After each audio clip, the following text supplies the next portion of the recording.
Fala galera, beleza? Daniel Câmara aqui para mais um vídeo da nossa saga no YouTube. Hoje a nossa semanal vai ter uma pegada mais biográfica, sim, porque eu quero falar com vocês sobre como a história de José do Egito nos aponta para o Evangelho de Jesus Cristo. Então o título da nossa semanal é Não é sobre você. Como assim? Eu vou explicar para vocês, como sempre, indo às Escrituras, lá em Gênesis capítulo 50, nos versículos 19, 20 e 21, que dizem o seguinte: Mas José respondeu, não tenham medo, será que eu estou no lugar de Deus?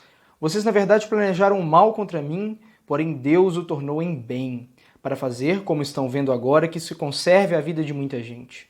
Portanto, não tenham medo, eu sustentarei vocês e os seus filhos. E assim José os consolou e lhes falou o coração. Quem foi José? Vou deixar que Estevão, o mártir, explique pra gente, conforme ele falou lá em Atos 7, dos versículos 8 até o 15. Assim Abraão gerou Isaque e o circuncidou no 8º dia, e Isaque gerou Jacó, e Jacó gerou os 12 patriarcas. Os patriarcas, invejosos de José, venderam-no para ser levado para o Egito. Mas Deus estava com ele e o livrou de todas as suas aflições, concedendo-lhe também graça e sabedoria diante de Faraó, rei do Egito, que o constituiu governador daquela nação e de toda a casa real. Depois houve fome, grande sofrimento em todo o Egito e em Canaã, e nossos pais não achavam o que comer. Mas Jacó, quando ouviu que no Egito havia trigo, mandou pela primeira vez os nossos pais até lá. Na segunda vez, José se fez reconhecer pelos seus irmãos e Faraó veio a conhecer a família de José. Então José mandou chamar Jacó, seu pai, e toda a sua parentela, isto é, 75 pessoas.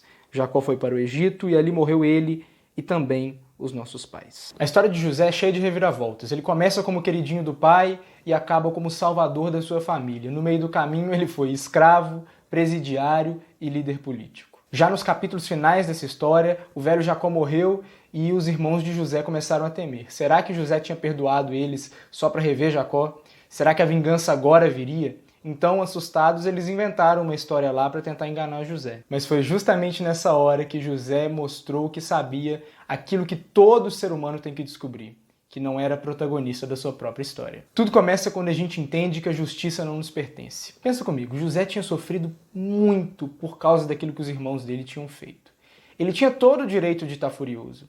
Só que no lugar onde a gente esperava encontrar raiva e fúria, a gente viu lágrimas. José não tinha a menor intenção de corrigir as injustiças que ele tinha sofrido. Ao contrário, ele sabia que não estava no lugar de Deus. As nossas histórias, inclusive aquelas mais dolorosas, são escritas pelo Eterno. É Ele quem decide o destino dos nossos antagonistas. Então, entende o negócio. A vingança tem dono e não é você. Nossa história também envolve a providência, que é aquela palavra que os teólogos usam para dizer que Deus nos sustenta tanto nos momentos bons quanto nos momentos maus.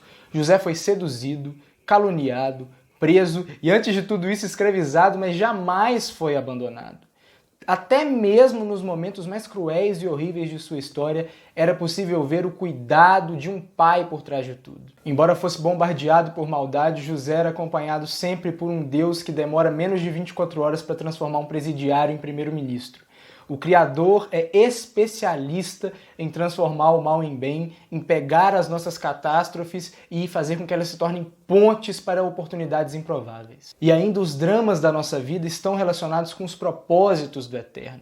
Nada é aleatório, tudo é muito bem organizado pelo Criador de todas as coisas. José foi esmagado durante anos por sucessivas tragédias para ser colocado na posição certa, fazendo com que centenas de milhares de pessoas fossem salvas da fome.